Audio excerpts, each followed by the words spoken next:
Welcome to Third Chances, a talk show where we like to hear from people who devoted their life to health, fitness and wellness. Medical professionals, health coaches and all the others who help us every day to cure our body, mind or soul. Those who always look for more natural, holistic ways to help even more people to live a happier and healthier life. Those who don't like to give up easily and settle on you or themselves.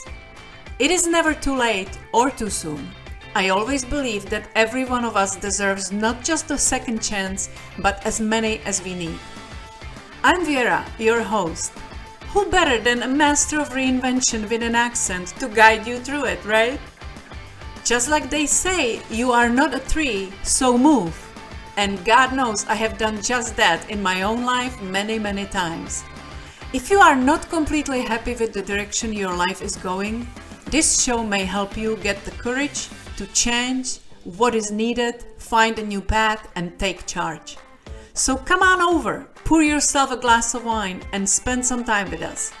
Let's laugh and cry together and get inspired by people just like you and me who overcame their own doubts and took a leap of faith to reinvent their life on their own terms.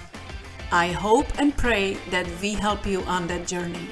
And if you feel so compelled and inspired, please let us know. Don't be shy. Who knows, you may just be our next featured guest with another inspiring success story. So here we go.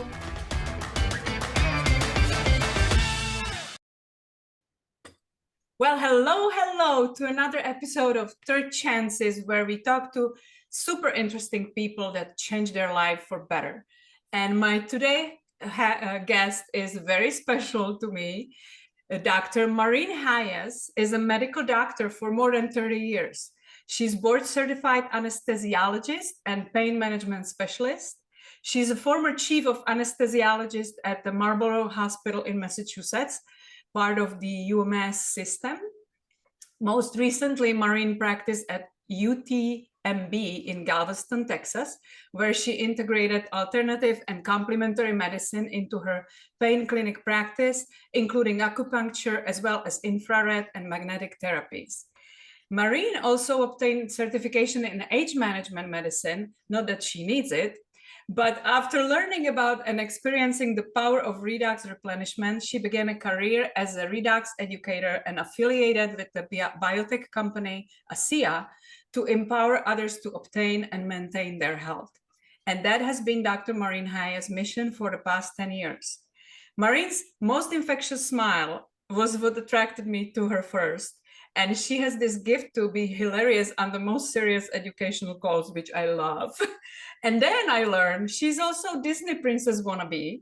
And most importantly, we share our love for good wine. So, I mean, she is my people. Dr. Maureen, welcome to our podcast. Hey, thank you so much, Vera. Thank you for inviting me on. And yes, we became instant friends after our meeting in the ladies' room. Oh my God. That was the best story ever, isn't it? I caught you with your pants down. Literally. And since we bonded over wine, or my spilling of wine, and it is sort of a hysterical story. We were at an event where I had white pants on, spilled like an entire bottle of wine on them, and was in the ladies' room trying to get the wine out of my pants. And you never know who you're going to meet in the bathroom when you're rinsing your pants out in the sink. Oh gosh, so, yes. Yeah, we certainly bonded over that. That was hysterical. But it's funny because it was this year in April at my ever first convention, and I wanted to meet you, and I was meeting other people that I knew from Zoom calls and and I met Dr. Ostler. I have him sign my book. I met Dr. Dick Walker. I met all the people that I knew from Zoom, and you were nowhere to be found. And this is the last evening. And I went to bathroom, and at the same time, I wanted to meet Tyler Norton because I never met him. And I left my purse with my phone at my table and went to the bathroom, where I ran into you with your pants down. And I was so excited that I didn't even have the courtesy to give you space. I'm like, yeah, she can't go anywhere. So we stayed and chatted, and you were gracious enough to, to actually, there was quite a few people around you chatting and keeping you company. It's you know what? It was a good lesson. The next time I spill wine, I will just go back to my hotel room and change my clothes rather than trying to get the wine out in the bathroom. Yeah, but then we would miss out. We would miss out. Yeah. I mean, gosh, I made a ton of friends that day. It was right? hysterical. Yeah. And but the funny part was when I came back to my table finally, Robert, my colleague, is telling me, "Where are you? Norton was right. Tyler was right here. I wanted to introduce you." And I'm like, "Oh no! I just met Maureen. I was so excited about that." But I did meet him eventually, so everything worked out. But I'm excited to have you here because you are a fabulous person to talk about the technology that you're working with right now. But I would love to learn about how a medical doctor who made her career in anesthesiology and pain management, how did you progress to start seeking for alternative approaches to medicine? Because usually the classically trained doctors, they don't even bother. So this was what attracted me first. So please tell us how it happened. How did you? Thank you for that question. And it's a really good one. My story is all roads lead to redox. And, if I go back in time to, becoming a doctor, all I ever wanted was to be a surgeon. And when I went to medical school, that was my focus. I went up to do my residency in Massachusetts. I'm from the South, grew up in Atlanta and South Carolina, did my medical school training in South Carolina at the Medical University of South Carolina. And then got a position in urology, GU surgery up at UMass in Worcester, Massachusetts. I'll never forget. I'm actually a Yankee. I was born in Pittsburgh, but it had been a long time since I had dealt with snow. And I wasn't sure about doing a residency up there. When I first traveled up there, they were having a snowstorm and I couldn't even leave the airport. I was like, how am I going to do this? I mean, there was so much snow and so much wind, but I ended up going up there and spending 12 years up in Massachusetts. Did my residency in surgery, did 2 years of general, 2 years of GU surgery, including a year of research. I ended up having my son during that residency. And because of being a new mom, that my focus changed. And I wanted to be able to spend more time, raise my son myself. So, residency is incredibly demanding. So I took a year off. I worked as an ER doctor. Very exciting, very stressful. And decided that was not the path for me, because I felt this is terrible. And I really love ER doctors and I respect them so much. But I never knew if I was right or if I was wrong. If you send somebody home, they don't call you up and say, "Hey, good job, doc. I'm feeling 100% better." You don't get to see them again sometimes. That's exactly. And I really liked having the rapport with the patients. So I decided to go into anesthesia, which is great, very different from anything I'd done before. You're using chemicals to put somebody to sleep and to wake them back up, and it can be very challenging. But I missed again that rapport. The patients were always asleep. So I ended up specializing in pain management because that kind of brought me back to procedures and, being able to not cut people open, but, stick them with sharp instruments and stuff, which I kind of enjoyed. I love the anatomy. I love, seeing how the body works. So that was kind of, the culmination of everything. And it gave me a little bit more time to be a mom. I was a single mom.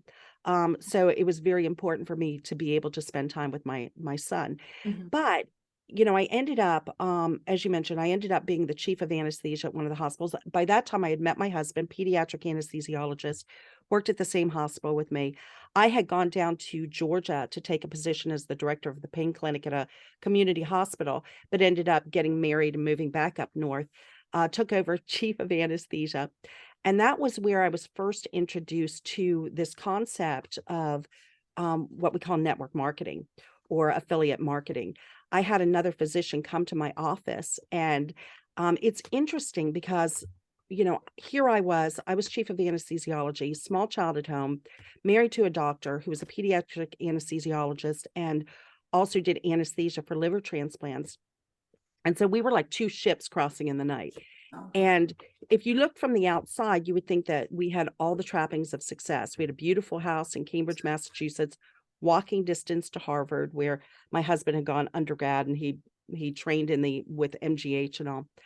And, beautiful cars, a second home in Florida and Clearwater Beach, beachfront condo. It looked great, but we had no time to enjoy any of it.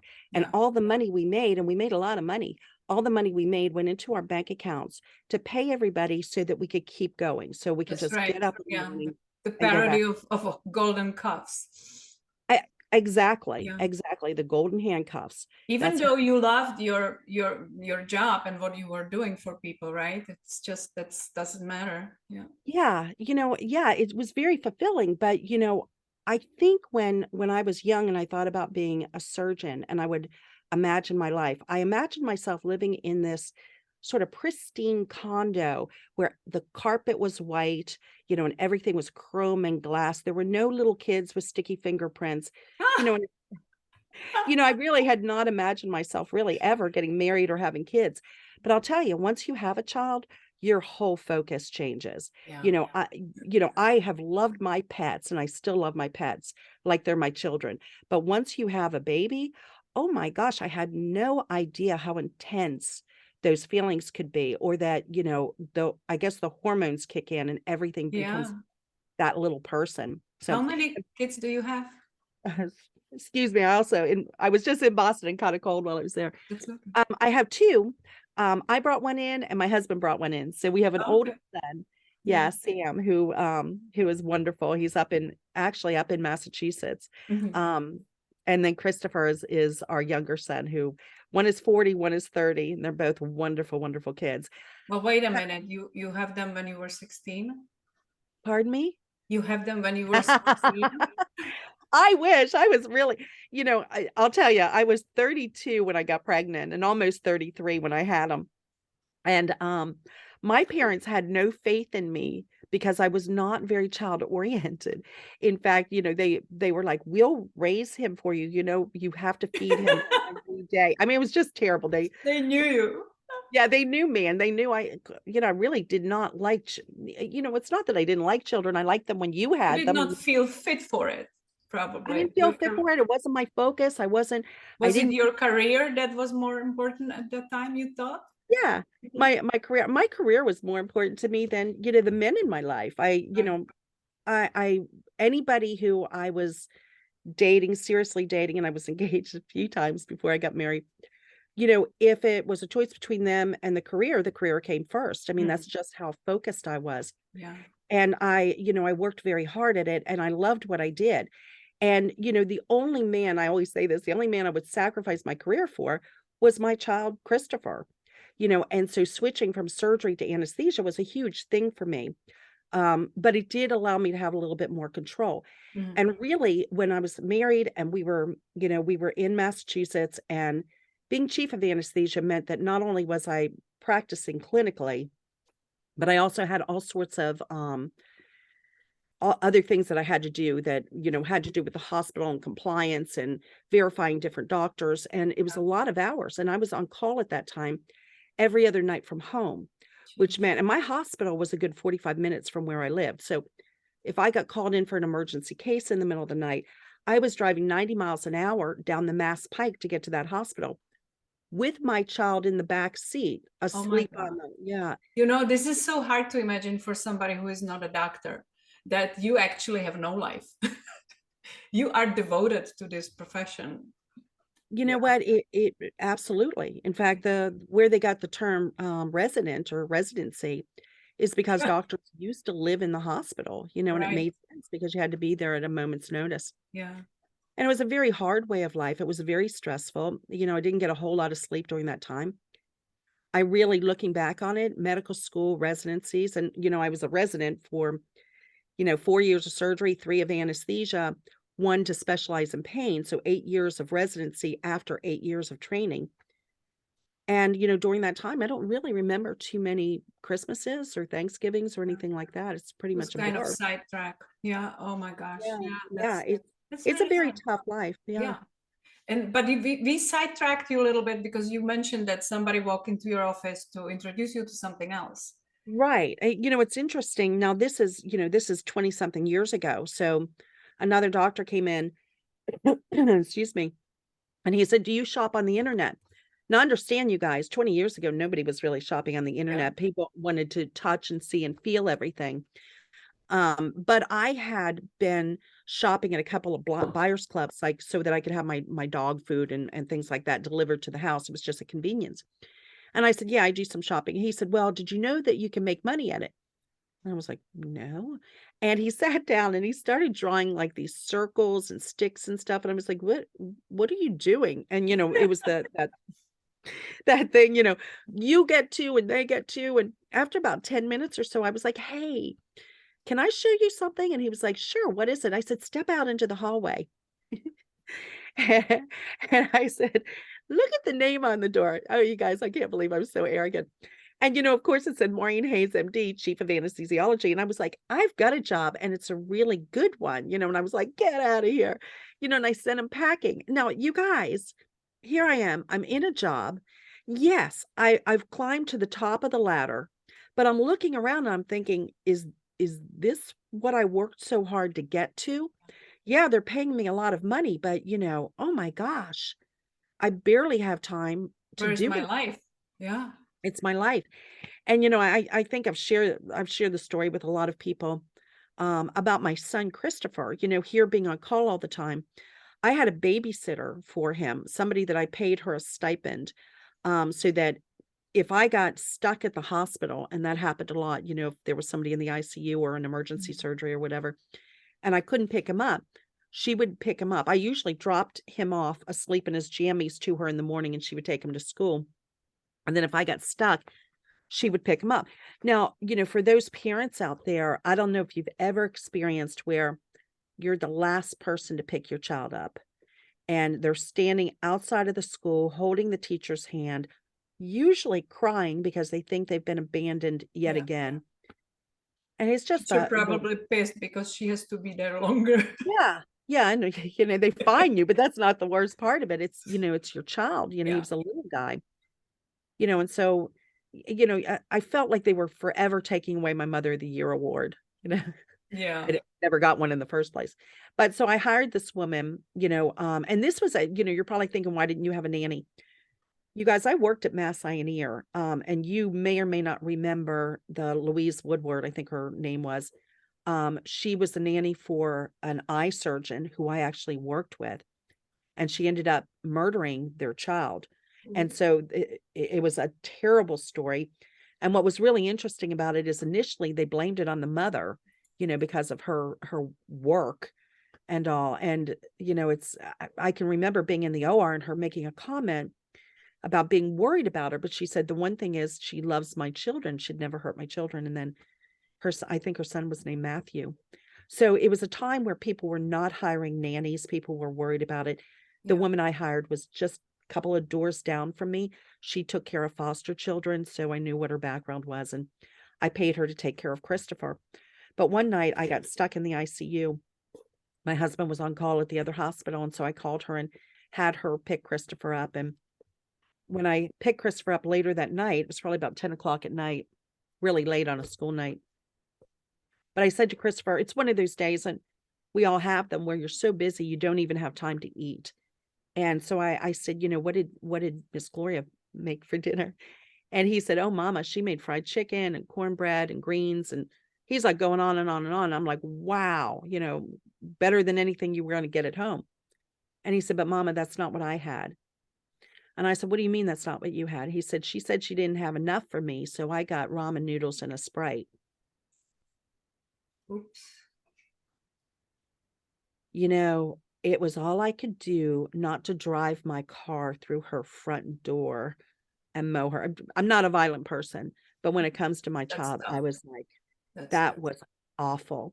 Yeah. And I called my husband. I was like, what are we going to do? And like I said, it was a pretty bad time. And we had gone through a number of babysitters who, most of them were college kids, and they would call up and say, "Oh, my friend came in and we're going to go shopping, so you'll need to pick Christopher up." And I'd be like, I'm at the hospital. What are you talking about? Yeah.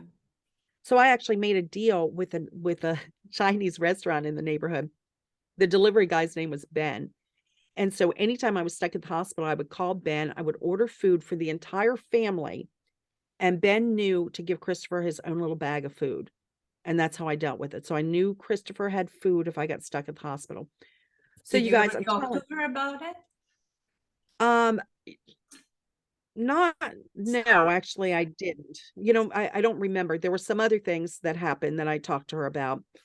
She was extremely strict. But you know, when you're stuck, and I hate to say it like this, but kind of when you're stuck, you know, you make excuses for people or excuses for things. It was not You ideal by any. compromise because you know you feeling guilty yourself that you cannot be there. I can imagine. Yeah, Oh, it's hard. absolutely. Yeah. Yeah, absolutely.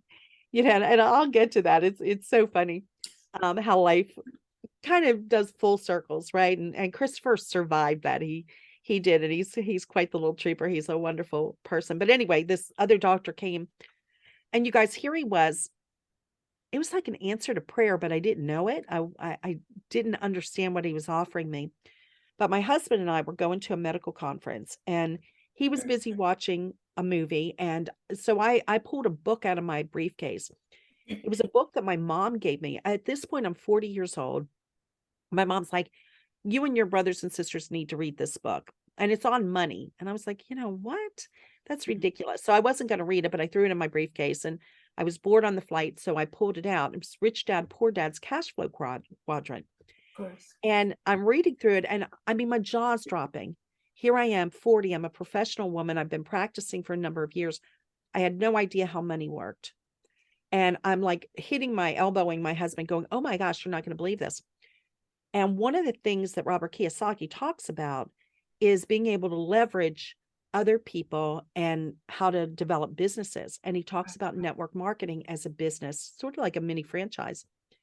And I got home and I called that doctor who had come to my office and I said, "Please come back and draw those sticks and circles for me because I did not understand what you were trying to tell me." It was a way out Principle. for me. Yeah. Yeah. Yeah. It was a way out. It was a way for me to buy back my time, buy back my life if I wanted to. Now, full disclosure, I was a horrible network marketer. So I joined that company and, you know, it didn't last very long because, you know, I joined the NFL, no friends left. You know, people were like, "What? No, I don't want to buy soap or toilet paper or peanut butter." I was like, "God, me either." You know, so I just dispensed with it. You Yeah. guys can probably figure out what company that was. One of the giants in the business. So anyway, I did join another network marketing company because they had products that I was using in my pain clinic. It was a Japanese wellness company. And that actually happened a number of years. We had already moved to Texas and I was practicing pain pretty much full time at that point. And I joined it because I had a personal experience where I had gotten hurt and somebody had shared a magnet with me. And I was like, "What's that going to do?" And they're like, "Why don't you try it and see?" And I was actually in the woods of British Columbia at this, you know, personal growth thing. So it's not like you could, you know, if you got hurt, you couldn't actually leave. And so I used the magnet, and the next day I was like, "Oh my gosh, this is crazy." So when I went back to practice, I looked into it and I brought that into my practice. Now, I let my patients check it out.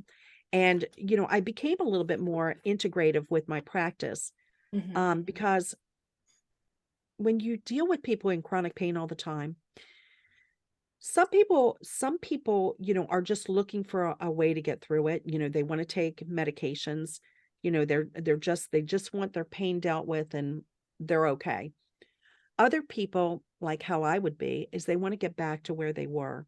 They Yeah. want their body functioning. And as I practiced, you know, I realized that wasn't really what was happening. That Yeah. in a lot of cases, I was taking people with a pain issue and compounding it by making them, you know, dependent on different medications. And this is before the big opioid Yeah. problem. And even Uh, if you were doing injections, those are temporary relief anyway. Because I don't know if you know, I have a quite experience with pain management in Florida because I had 3 surgeries in my back. The last one was fusion with the yeah. screws and bolts, and I was left with severe sciatic nerve pain. Oh my gosh. So I did all that circle of never-ending therapies and different acupunctures and stuff. And then we moved to Florida and a pain management, here we come. And it was unbelievably invasive because you do it you get some relief or you don't. So you go back, and it was like never ending cycle, and it didn't solve anything. So eventually I got to a point that I said, you know what, enough with this. It just, I have to either learn to live with it, or I have to find something that would actually make a difference, which happened recently. But for Yeah. you, it's like, how successful would you say when you had a patient with chronic pain with the traditional methods? What were you able to do? That's a really good question, Vera. And a lot of people, my goal with everybody was to get them to where they could be distracted from their pain. Yeah. So you're walking a tight line, because you can take everybody's pain away by knocking them unconscious, right? I mean, we do that in surgery all the time. But you want people to have some quality of life too. So if I could get them down to a pain level of, out of say 0, no pain, to 10, pain they don't think they can survive, somewhere about a 3 or a 4. So maybe they have some pain, a little bit of an ache, something. If they recognize it, they'll be like, yeah, it's still hurting me. But they can go to a movie, they can go out to dinner, they can have great relationships, and they can still have a fulfilling life. So that's where we walked. Did I always get there? It just seemed like there was a never ending request for more narcotics or opioids. And then, of course, you're treating all the side effects from that. And I like to be as procedure oriented, but you're talking, and epidural steroids is a big thing. We usually start with that, and I'm sure you've had more than your fair share. And all those do is buy time, right? They deal with the inflammation, which is sort of the basis of everything that all diseases and all. And so it helps to calm that down, hoping that the body will catch up. Well, that's a temporary fix. For some people, it worked great. For others, not so great. Maybe they had to have a series of it. And then there's side effects from all of the steroids. So, it's interesting, because I was kind of unhappy. Number one, even though when I came to Texas, life was a little easier than it was up in Massachusetts. I didn't have to shovel snow, at least, to get to the hospital. But, I was still dealing with patients and bureaucracy, and was at a university. And, the thing that really bothered me is I was walking through the hospital one day, and I said to my husband, isn't it interesting that when we come to work, every clinic waiting room is full. The surgical schedule is totally full, and here we are. And he's like, what are you talking about? And I said, well, we've been practicing medicine for a long time. I said, we've been doctors for over 20 years. All of our friends are practicing medicine. Didn't you think that there would come a time where we just kind of got ahead of the curve, where we would come to work one day and everybody that day would be just fine, and we could sit around drinking coffee and Because you chatting? want to see the effect, you want to see the dent you're making, right? Yeah. Yeah, what are we doing? Are we actually having an effect on people's health? My husband thought that was the funniest thing he had ever heard. And I was like, you know what? Gosh, I'm actually not kidding about this, Yeah. It gets you And thinking, because all those years of study and investment in the education and residency and all that stuff, and then you look and nothing is changing in your waiting room. It's really, it's got to be disheartening. Yeah. to a certain extent it is. And, it's funny because I forget where we were the other day, and we were looking at a new building going up, and I was like, what is that, a bank? He goes, it's a hospital. Now there are already like 5 or 6 hospitals right in that area. And it's like, we need another hospital? This is crazy. Yeah. So something is seriously wrong. It's the trend. Yeah. Yeah. And we're not even talking about the last 2 years. I mean, this is just, what's been going on with healthcare. So, here I am, I have dedicated my life to medicine and to helping other people have a better quality of health and hopefully a better quality of life.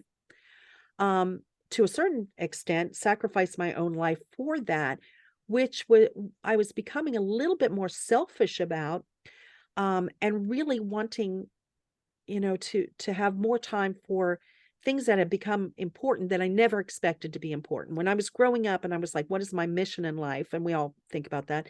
It didn't really include being a mom. It didn't include being a wife, you know, and all of a sudden, you know, those things were more and more important to me.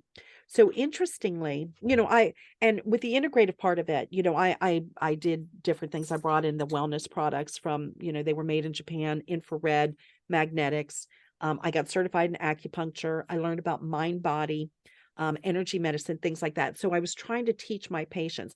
And I didn't know much. I had a doctor that I worked with up in Massachusetts who used to take care of people who had generalized pain in their body, generalized discomfort, and he treated them with nutrition. And I thought, well, that's interesting, but I really didn't know anything about it. You know, the Yeah. majority of doctors, at least my age or older, we have no nutritional training. You know, Which is insane to me. Yeah. I know, I know, I And know. then everybody who goes on diet is advised, talk to your doctor before you start a new diet. They have no clue They about have it. no clue, you know, eat the rainbow. I mean, you know, most of us Yes. have gone back and you know, tried to learn something, but you even the experts, you know, look at how many things have changed over the years. Yeah. You know, whether it was, you know, I saw rice cakes in a grocery store recently, and I was like, wow, those are like poison. You know, but I can remember, was it 20 years ago that everybody was eating rice Yes. cakes? They That taste was like the diet syrup. food. Yeah. Yeah, I Mhm. mean, we've gone through some crazy stuff, and you know, I'm not sure we still have it right, but we know a lot more now than we did then. But it was interesting. You know, I was kind of at a crossroads with a lot of things. I was at a crossroads with my mission in life, with what was making me happy, what was fulfilling me as a human being. What was I doing in medicine? You know, was I actually having the effect that I wanted to have? Now, listen, as a surgeon, what I loved about surgery is somebody comes in, they have a ruptured appendix or appendicitis or whatever. You open them up, you take the appendix out, You fix it. you Yeah. fix it. You fix it and you send them on their way. I love that. Yeah. You know, in pain, they don't call it chronic pain for nothing, right? Some people, I got them to a fully functioning life. A lot of people I didn't. And that was not so rewarding. So I was at a crossroads with who I was as a physician and what kind of impact I was having. We got hit by a hurricane here on the island. I live on an island, Galveston. And we got shut down. Our hospital was shut down in 2008 by Hurricane Ike. And we were out of our home for about 6 weeks. And I ended up taking a leave of absence and moved my husband, besides all the anesthesia, pediatric, and everything. And he's a stem cell researcher. He was also in the military. So he kept getting deployed. I mean, our life was just kind of crazy. Wow. So he was in Iraq at this time. So I moved to South Carolina where my family was for a couple of years so that Christopher, he was in high school at that time.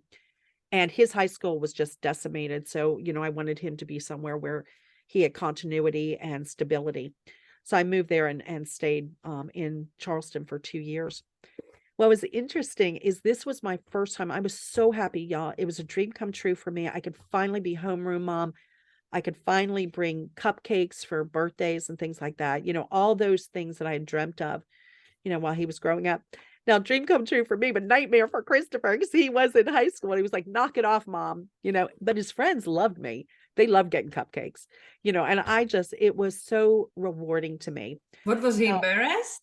yeah, you know, but Oh, it's okay. He you got over it. finally got your role of mom. Oh, I did, gosh. and, you know, but his friends thought I was and still, you know, he just got married this past year, and a lot of his high school friends came, and they were like, "Oh, Miss Hayes, you know, we loved," like, they would all come stay at the And condo he's with so us, much and fun to be around. That's why I wanted you here, "Oh, because you're so sweet." your Yeah. smile is so infectious every time I see you. It's just, you can't help but smile back. Oh, well, thank you. That is really sweet. You know, I'm really all about, you know, in the second part of my life, I'm all about really quality of life, you know, and enjoying what I do. And, you know, and sorry for that I have this cold.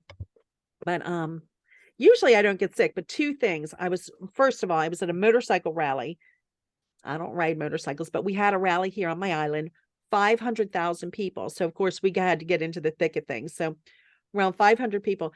Then I went to Boston. So I'm in a plane and I only had 2 hours of sleep the night. So you guys, just a little public service announcement. Lack of sleep depresses your immune system. So you know what? I try always to get a good night of sleep before I travel because that if I'm ever going to catch a cold, that's when I'm going to do it. because especially with the products that we're talking about, very rarely do I come down with anything, but that's another story. But anyway, back to gosh, the story of my life. This is awesome. It's like a counseling session. I get to No, like it go back is, through yes. it. But it is so inspiring for other people, because we think like we are set in our ways, and especially for doctors, when I'm thinking like, oh my God, I can't just drop it and do something else. All these years to get me there, it's just Yeah. obviously it's very responsible decision to make, to actually move on, and you did, which is really I call myself a master of reinvention, because I have reinvented my life so many times. But look at you. I mean, going from doctor to completely new field, which, I mean, it is relevant to what you were doing, but it's different. It is. It allows me to do what my personal mission is, which is to help people have a better quality of health and a better quality of life Yeah. in a different way. And what I love so much about it, it came to me, sometimes you don't know what somebody's offering you. Just like that first physician that came and was drawing, the network marketing model for me. And I was like, what is this? I didn't realize what the opportunity was. And I actually almost missed this one too, because I had been there. How were you introduced to it?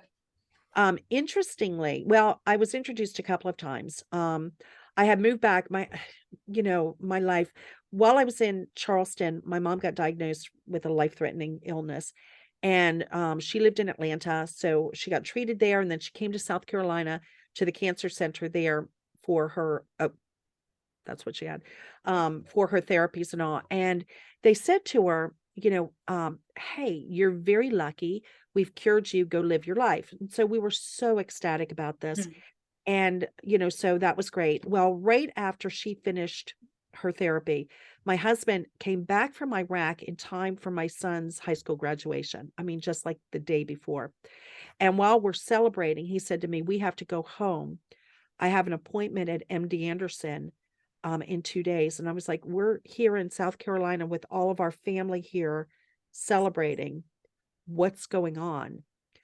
Well, he had been diagnosed with a life-threatening disease while he was over there. Very Oh interesting my thing. God. Wow. I And he didn't was like know crazy. this. Yeah. And, he was a former marathon runner. He was over there. Yeah, he was so healthy. He was in his maybe 56 years old, 55, 56. He was doing P90X, if you know what that is, P90X, yoga. He was running 8-10 miles a day. And on one of his running things, he had some wheezing, and he had run through a sandstorm. And so one of the docs said, you're wheezing, you should get a chest x-ray. And I was like, that's ridiculous. I just ran 10 miles through a sandstorm. And the doc said, so did we. We're not wheezing. Get a chest x-ray. He did, and had a huge mass in his chest, totally asymptomatic other than this one episode. So they send him home. We live outside of Houston, MD Anderson, surgery, chemo, radiation, the whole 9 yards. They cure him, but the treatment left him very compromised. He ended up, instead of being a runner, an athlete, he was wearing oxygen to watch TV, and he could barely get the refrigerator door open. Just overcoming that seal was like a major workout for him. It was crazy. Talking So about curing.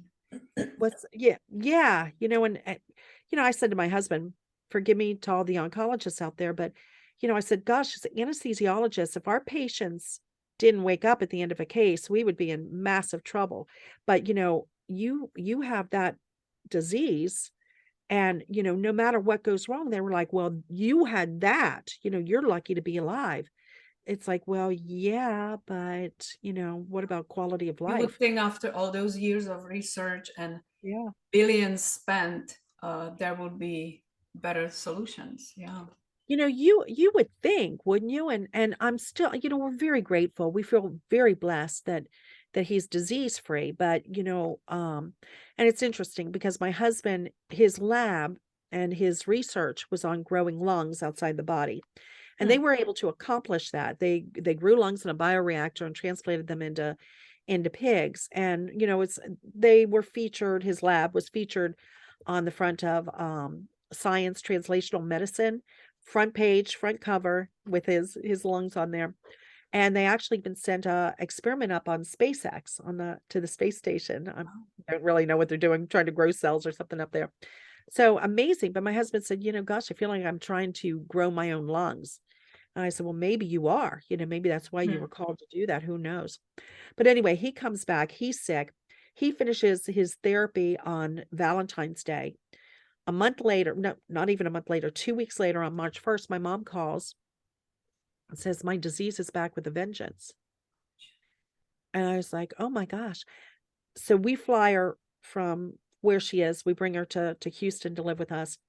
And, I'm taking her. Now, I'm not just doing traditional stuff. I'm doing everything I can think of.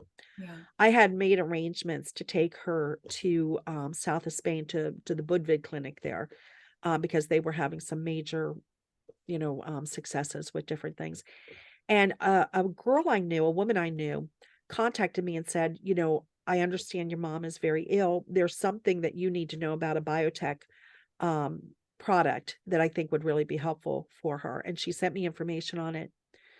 And I saw that it was made from salt water, and I dismissed it.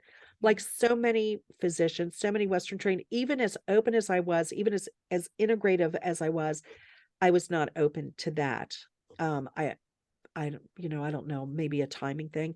I call it my period of arrogance and ignorance. I didn't know what she was offering me, and I thought I knew better. I'm like, I'm a physician. This is my mom. I will take care of her. Well, she died 2 months later. I'm sorry. The only thing that makes me feel better about not looking at that product is she wouldn't go to Budwig's clinic because she found out they do coffee enemas there, and she was like, there's worse things than death. And I was like, you like coffee? Yeah, it's And I actually know about Budwig diet when you mentioned the name. I was doing that for cancer patients. Yeah. You know what? Yes, I actually ordered quark, I think it's called, and is it flaxseed oil? I can't remember the exact protocol, but yeah, she was not really all that into that stuff either. So, she did take some of the apricot pit stuff. I mean, I did everything I could think of except for redox, right? So what was interesting is a couple of months later, I'm talking to a friend who had been part of that Japanese wellness company, and he was highly successful. He left the company, and I called him and I was like, he and his wife had been consultants of the year in that company, and I knew him. He lived in Austin, Texas, about 4 hours away from me. And I called him and I said, why did you leave? I said, I know why I kind of moved away from the company. They had some internal stuff, and, the products weren't, I didn't feel like the products were as good as they had been. And he said, well, I came across this technology that is changing people's lives. And I said, okay, I'll bite, because I knew he's not a scientist. He had a background in computer sales, but he was an incredible businessman. And so I wanted to know what he was getting involved in. And when I found out it was the salt water stuff, I was like, you gotta be kidding me. I said, not the salt water. He was like, yes. He said, I don't know what to tell you, doc. People are having amazing results. So I said, fine, I'll bite. And he sent me some information. And one of the things that he sent me was the study done by Dr. David Neiman at Appalachian State Human Performance Lab on athletes. Now, they showed in a very short period of time that these athletes had improved stamina. They could, ride faster. They recovered faster. And I was like, is this an oxygenation thing? It turned out it's called metabolomics. It has to do with fuel. But you know what, when you think about fuel and why we breathe, it's all about energy production and all of that. And there were also studies on something called VO2 max. So I was like, my husband has a breathing problem, an oxygenation problem. This looks like it may be affecting oxygenation. I wasn't really sure what the mode of operation was. So I thought, what do we have to lose except for, some money? And it actually comes with a 30-day money back guarantee. Not to say that it's going to take care of your problem in 30 days, but if you get it and you're like, this is a scam. But unlike medication, it also has zero toxins.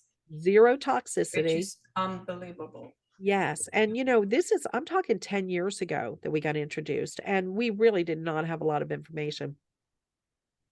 So anyway, I got him started on. A funny thing is, I was talking to my sister who lives in Charleston. She's not a doctor or a nurse. She's a medical editor for my medical school, Medical University of South Carolina. And I'm telling her about this. And I said, Terry Latham is talking to me about this stuff called redox signaling molecules. I've never heard of it. Still arrogant.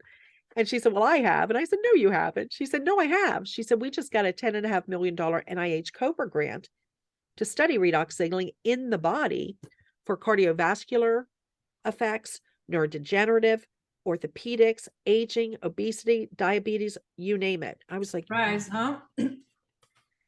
so I told you I'm arrogant, or was. Here, Terry Latham, who doesn't even know what H2O stands for. I tease him. He actually does. My sister knows about it. I don't know about it. So I started doing a deep dive. I went to PubMed, which is Google for healthcare practitioners.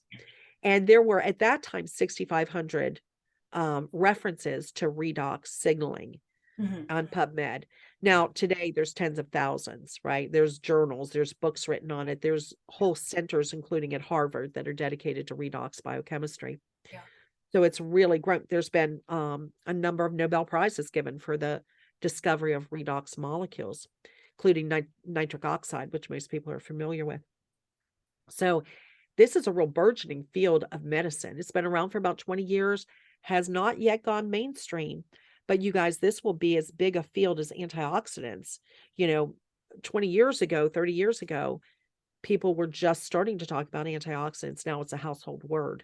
That's where redox will be. Redox is the yin and the yang, or the yin and the yang of those reactions. So it's pretty cool.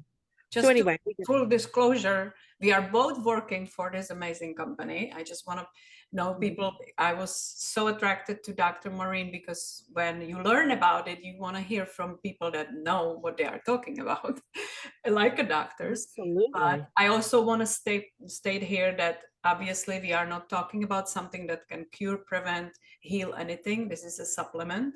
So I just want to put that disclaimer out. All we are doing is empowering our own body to do what it was designed to do, heal itself. Thank you for doing that disclaimer. Usually, because I am a licensed medical doctor, I usually say that because we're not giving anybody medical advice here. It's just like Vera said. It's a bio-replenishment agent, y'all. It's something that you have in every cell of your body. You just have less of it as you get older. And by replenishing it, the body is amazing. The body is miraculous. And it often knows, if you've ever cut yourself, unless you need stitches or surgery, it's going to heal, right? How does that happen?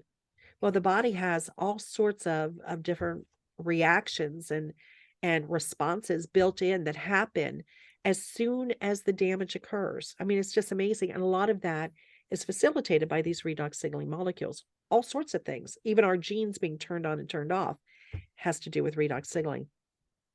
So we got the product. Long story short, my husband was on it. It took about 6 weeks for us to feel anything. We were just taking 2 ounces twice a day. And, I remember calling Terry Latham and saying, I'm not feeling anything. Can I get my money back? And he was like, you're past 30 days, keep drinking. And at the time I didn't think that was funny, but it was a blessing, and y'all, again, there's this recurring theme. Sometimes you don't know when you're being handed something that's an answer to prayer, right? Also, I remember you talking about your husband, that he particularly loved the taste of it. Oh gosh, he was awful. It does taste. Yeah, it's a little reminiscent of pool water. It reminds you of the YMCA growing up. But my husband used to just carry on. I mean, I would be like, man up, this is ridiculous. And every day I would pour it for him. And every day he'd say, what's this? I'm like, it's the same thing as it was yesterday. Now, we keep pouches, and we've been on the product for 10 years. He will not be without it. In fact, if we're running low, he's the first one to say, you need to order more, because it has made such a difference in his life. My husband is back. He's off oxygen. He uses a little bit when we fly. He has a portable oxygen concentrator, but it's interesting. We just flew to the Dominican Republic this summer, and he forgot to bring it. And the airport was an hour and a half away from our home. And I said, maybe we should go back and get it. He said, no, I feel great. Let's just give it a try. Well, it was a 4.5 hour flight. I was scared to death, thinking I was going to have to ask them to drop the oxygen mask from the top. He did great there and back, but we just flew to Boston. I made him take the oxygenator, and we're getting ready to go to England. I'm like, you will have that oxygenator. I'm not, for however long that flight is, I'm not going to worry about you. But he does great. And just recently did a 5K. So Wow. yeah. So amazing. That's a quite difference from not being able to open a refrigerator. Yeah. And if that were the only thing that happened, I would be eternally grateful. But, I've shared it with a number of people, and it has spread all over the world. And as a doctor, as anybody who cares about other people or anybody who's on a mission to help people, the fact that you can magnify your efforts, that you can tell people, who can turn around and tell people they don't have to have a medical degree, they just have to care about other people, and they don't even have to understand the science. Most people don't understand how a plane works, yet they will get on it and they'll fly from point A to point B. They just want to know that it works and they're going to get there safely and hopefully on time. Same thing here. We have all the tools, we have all the science, we can educate the people who need to be educated or need to do a deep dive. That's perfectly great. That's perfectly fine. But for most people, if you woke up older today than you were yesterday, and hopefully you did, hopefully most of us do, this may be something that would benefit you. If I was talking to people earlier today about how much time I invested in my medical career. Because I talk to people and I say, especially if people are looking for another stream of income, I have been amazed. Every dollar that I earn is a measuring stick of a life changed with these products. That's right. And I have just been amazed at just how lucrative this has been. I have replaced my medical income by being with this company. Now it's, 10 years, but they paid me the whole 10 years, excuse me again. But also when I remember back to your realization when you see the waiting room full of people and you give them temporary relief, now you have the impact. You can influence anybody in the world. You don't have to see them in person to have impact over their life and wellness if they are open. Fantastic point, Vera, because, as healthcare practitioners, we only can deal with the people who are in front of us, and we hope that they take our advice and they take it home and they implement it, but we don't go home with them.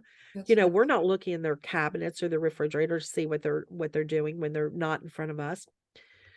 Here we get to go home with them.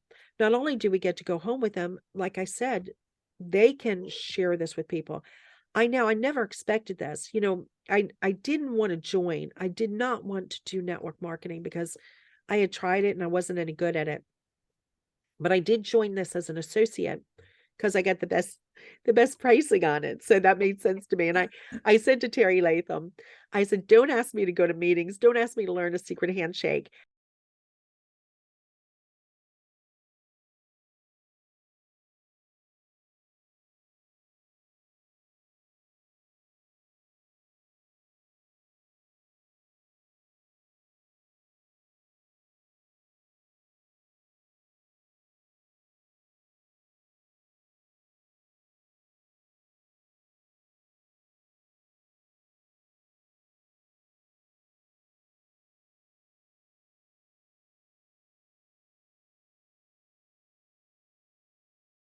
I'm just doing this to see if my husband gets better, right? And then this is so funny because I have one girlfriend who's a joiner. As soon as she found out that I signed up, she signed up. I was like, what are you doing? She said, I'm going to do this. I was like, good luck. You're on your own. I'm not helping you. I'm not doing network marketing. I'm not doing that. Mm-hmm. She's like, okay. Well, somehow her mom had an issue with her eye and had not been able to see out of her eye for about 9 years. And Sally started dropping it into her mom's eye, the liquid, just the liquid. And one morning she's walking through the kitchen and her mom says, hey, Sally, I see you. And Sally's like, hey, Mom, I see you too. And she's like, no, you don't understand. I see you out of my blind eye. Wow. And Sally's like, what are you talking about? Turns out that her mom started seeing shapes and colors again, not full vision, but started seeing something. Ended up her doctor came on and her home health nurse joined. So, and I was actually back in training for age management medicine. I decided that was something, the older I got, the more focus I wanted on being able to age gracefully, because we all want to be 100 years old, but not in wheelchairs with people wiping stuff. Yep. So we want to be fully functioning and having fun. So, Sally was off to the races. Another girlfriend who she had had surgery on her wrist the year before. She's a nurse, a retired ER nurse. And a year later, she's still in excruciating pain. Her hand is swelling, it's turning colors. She's having trouble sleeping at night. She's just miserable. And I called her up, this doctor to nurse, my big endorsement. And I said, listen, she knew Terry Latham too. I said, Terry Latham has us on this stuff. I don't know what it is. I don't know how it works, but you've tried everything else. You might as well try it. And if you don't like it, you can get your money back. And frankly, I don't care. Mm-hmm. Great endorsement. 2 weeks later, Terry calls me and says, hey, Joan signed up. I said, Joan who? He said, Joan, your friend in Seattle. I was like, I don't think so. I don't think she would do that. So I call her and she's like, oh my gosh. She's like, the pain is about 75% better. I can make a fist. I can write with my hand. The swelling is gone. The coloring is back to normal. I slept through the night. My husband, Keith, says I haven't looked this great in months. What a great salesman you are. Unbelievable. Sometimes you just have to be the messenger, right? Yeah. And so that's how what was the point when you finally decided to give it a serious look as a business? Well, as a business, I'll tell you what, it was age management. The last part of my training, you spend hours learning it, most of it was online. And then we flew to Las Vegas and I thought we were going to see patients. Well, I was there, I think, for about a week. We didn't see patients. These were doctors from all over the world. There were 10 of us in a room. And for 4 days, we went over what we call didactics, over cases and how we would treat these different cases. So they weren't actually people there. We were just having a sort of a roundtable discussion, which is fine. Well, that happened for about 4 days. For the last 3 days of it, they were teaching us how to sell the program to our patients. And y'all, it was not cheap. It's concierge medicine. The programs cost $10,000-$20,000 a year on top of any medical insurance or anything else. Yeah. And I came home and I said to my husband, that's fabulous. That's awesome. But I actually don't know that many people who have that kind of money on hand. No, I do know some who will spend it for optimal health. I said, but this stuff that has changed your life and changed the life of a number of people around us, I said, it's pretty inexpensive in comparison. I said, I know a lot more people, not to say it's not the same thing, y'all. Don't get me wrong. I'm not saying, oh, you can do this instead of that. It's different. But I was like, there's a lot more people that I think can swing a couple $100 a month who really value their health and really want to get back to optimal health if they can. And I said, I feel like it's my obligation and my duty as a physician to let people know that this even exists, because nobody's even ever heard of it. Yeah. And he was like, after, I got his hands off of my throat, because it was really expensive to get that certification. No, my husband is fully supportive. That's what I decided to do. And I just went out, I let go of the outcome. I just started educating people, just letting them know this exists. If you want it, if you want to know about it, I'm happy to help you learn more about it. What you do with it is totally up to you. You can become a customer, you can use it, you can join me in helping to get the word out. I have people say to me all the time, if this is so great, why don't more people know about it? Well, exactly. We're shouting as loud as we can from the rooftops, but we need more voices to help us. You guys, this is not just natural, it's native. You have it in every cell of your body or you wouldn't be alive. But if your body is under stress, if you're aging or you're under stress, whether that's environmental, emotional, whatever, physical, athletes, you're depleting your body of these molecules and you're causing imbalances. And all we're doing is writing that.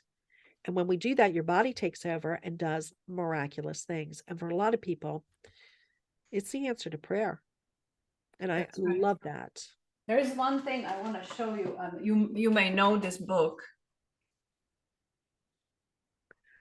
I don't, but it looks fascinating. This is the answer for why more people don't know about it. Actually, on one calls, Dr. David Silverman talked about it, and I ordered. This is 20 years old book.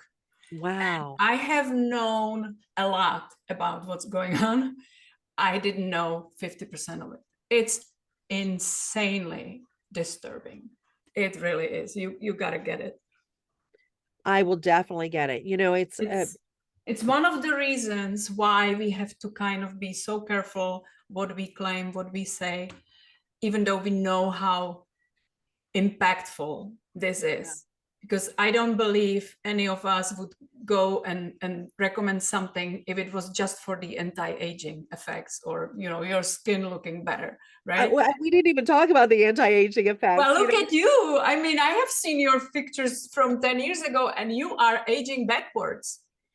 It's actually pretty horrifying that I found out that people were using my professional photo from the medical board, and yeah, they were using it as their before and after pictures. I was like, wait a minute, what? But when you look at them, and I didn't even set it up that way. It was a professionally done photo that I thought at the time looked pretty good. Now I'm horrified by it. I'm like, that poor girl, what would she look like now?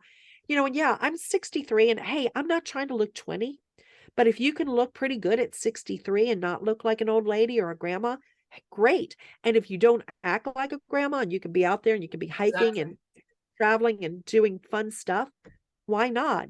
My best friend Masami, who I became best friends with through this business, she came in because she had what she thought was a life-threatening illness. Turned out they took out a third of her liver and it was benign, but had this huge stem to stern incision. 4 days later, after she got out, she was walking the beach with her husband and dog, drinking a bottle a day. She was drinking a bottle a day of this before her surgery.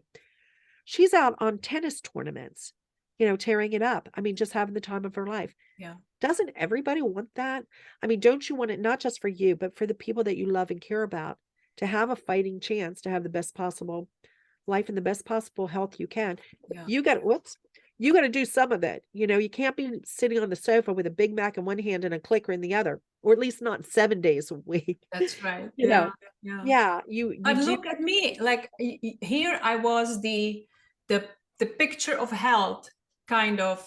I have I have cooked my whole life, educated in the healthiest nutrition that is out there, doing all the right things. We were working out, doing, all I splurge on is alcohol, as you know, because we share love for wine.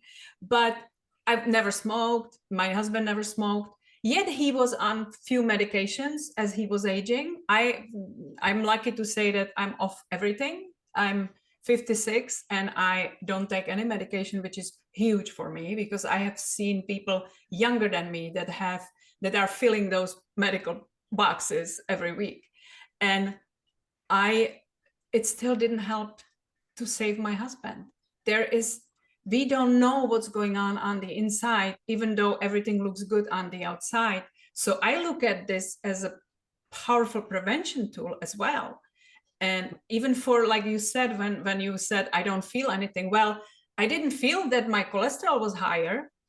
And I didn't feel that it suddenly on its own went down 60 points 5 months into ASEA.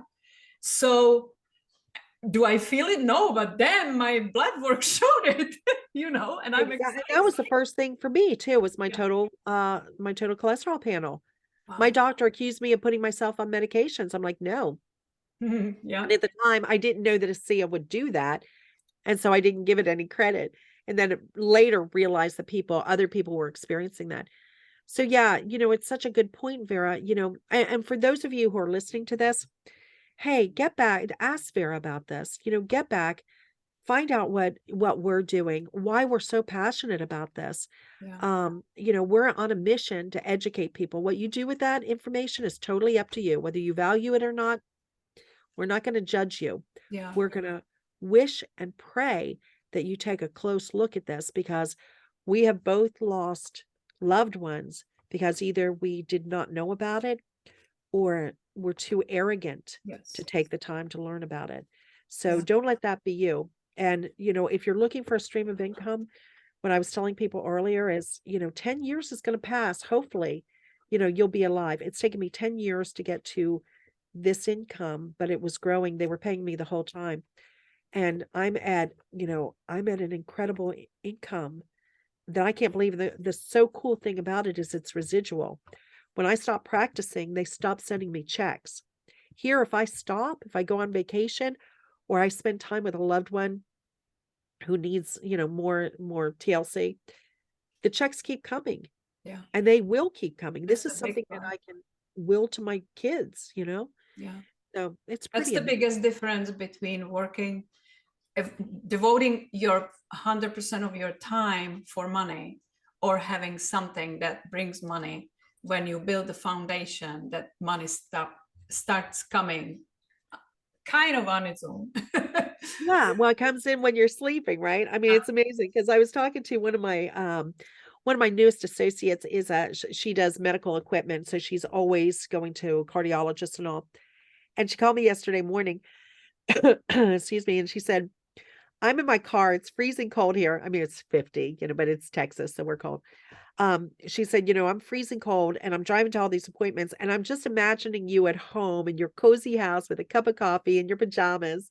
Yeah. I was like, "Yes, I actually am. I'm sitting here with coffee and my jammies, in front of my computer talking on the phone. Y'all, I And love my life." and you are not on call to get up in the middle of the night and rush to Exactly. on life. Yes. And you know what? I came down with a cold and I stayed in bed for a couple of days and nobody, it was no big deal. I couldn't do that while I was practicing. Yeah. Couldn't even have a cold, Nobody wanted to know their doctor was sick. So you didn't have the Maureen, luxury of doing that.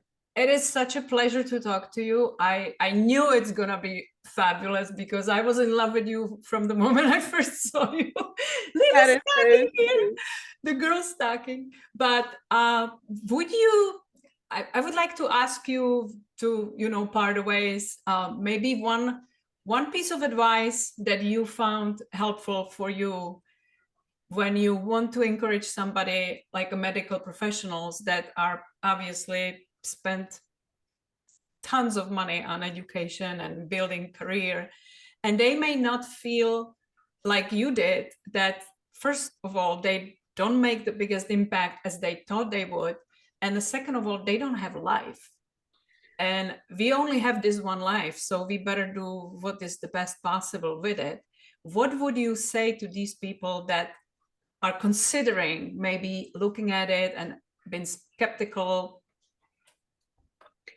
You know what? If I We, understand, we were all we all were skeptical, maybe yeah, more than skeptical. yeah, I would say that a lot of healthcare professionals go beyond skepticism. It's more cynical. Yeah. Um, so you know what? Here's what our founder, Vertus Norton, said to me. Terry Latham tricked us, excuse me, into having dinner with him. And he just laughed Tricked at us us. because we were sitting with our arms crossed over our chest. Yeah. And, it was like having dinner with Warren Buffett or E.F. Hutton or something. I mean, the man is amazing. And what he said to me was suspend disbelief. Yeah, that is so powerful.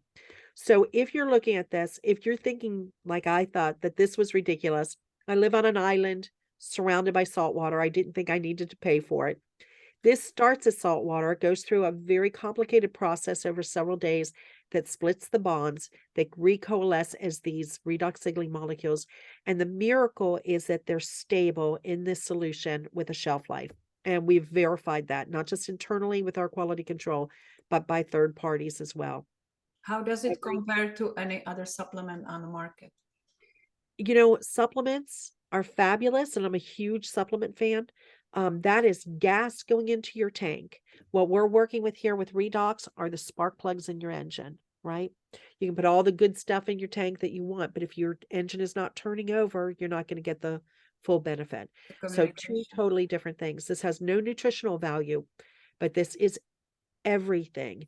This is the energy of life, really. It's I know that sounds incredible, but it really is. If you took these molecules away, just like oxygen, you would not live for more than a few minutes. I mean, that's how foundational they are. You have trillions of them already in all of your cells. We're just fixing deficits and imbalances. We're just boosting up the volume of it. That's all we're doing. But, give it a try. If you're skeptical, be your own case study. Get on the products. Most of the physicians, and we have tons of physicians, chiropractors, nurse practitioners, naturopaths, you name it, who are part of this. And most of them came in because of a personal need or somebody in their family, whether it's their husband, their father, their mother, their child, their dog. And when they realized what was happening, they were like, there's something here and I need to do a deeper dive. Yes. So if you're wondering, use it for yourself, use it around, get it on as many people as possible, because you've already heard that there's been a couple of us that it took a long time to get a response. Some people, like my girlfriend Joan, will respond overnight. Others, it might take a little while. They're always working, whether or not you can appreciate and value the change, is what's happening. And we don't want anybody to miss out on their blessing. So, please get back in touch with Vera. I don't know, Vera, if you're going to put my website up, Yes, I will, of course. feel free to If contact. you ever send it to me. Oh. I know. Well, it's pretty easy. It's maureenhayesmd.com. You can go, you can learn about it. But if you're here because of Vera, please get back to Vera and she can help you. She's an amazing woman. She, loves sharing this with people. And I love being here just to help her spread the word. I know it's not her own mission, but it's a really important one. So if there was the option to do over, and now if I don't want to miss the opportunity because we are on a video, you brought your Disney princess reinvention. you earn a rank that, congratulations, you became and I'm not sure it was triple diamond. Yeah, I just became, about it's been in May. So, so you have to become the Disney princess. It's beautiful. Yeah. Congratulations. Thank you. Well, it started. Is there one thing you would do over differently? I wouldn't wait, you guys. You know what? If you always wish you knew what you knew back then, that you know now, I wouldn't have been so hesitant. I didn't want to do the network marketing part of it. And y'all, that's what has given me everything I've wanted in my life. It's allowed me to build teams, to make friends with people all over the world. I have teams in Slovenia. I didn't even know where that was. I've been over there. It's a beautiful country. Yeah. Teams in Asia, all over Europe, Mexico, Asia, Canada. Gosh, I don't even know how many countries my teams are in. So you're impacting health of people that you would never even met if you were a doctor seeing patients in your office. Exactly. And I love it. People come up and, they'll thank me for being a part of this and for sharing it because it's impacted their life either directly or indirectly. So, and Vera, you can let your, your listeners know about every Friday night, including yes, this coming Friday night. Well, if this show's before Thanksgiving, we'll actually have one on the Friday after Thanksgiving, giving thanks for ASEA. So it's called the ASEA 5, and you can access it at www.discoverasea.com. It's at 8 p.m. Central on Friday nights for about an hour. We usually interview medical professionals, sometimes athletes, sometimes teachers or other things, but on most shows, it's the medical doctors or healthcare practitioners. And you know what? It just goes to show you that this is so much bigger than just me and Vera. Yes. This is thousands of people all over, tens of thousands of people all over the world. So come join us, be a voice, be a force for good in the world, and help us get the message out. I couldn't say it any better. That was wonderful dot to end our conversation. I'm so grateful, Maureen, that you made time. I know it's been hectic lately, but I really, really wanted to have you on my show because of your infectious smile and your absolutely fantastic knowledge about this, but also to showcase you as a person who kind of put her ego aside, realizing that there may be things that you don't know that led you to an entirely new path in life that actually changed your life for better. I think it's not only about work for us. We work hard on this, but we also want to live life and be there for our loved ones when they need us. That's Absolutely. big important. Hey, thank you so much, Vera. Thank you.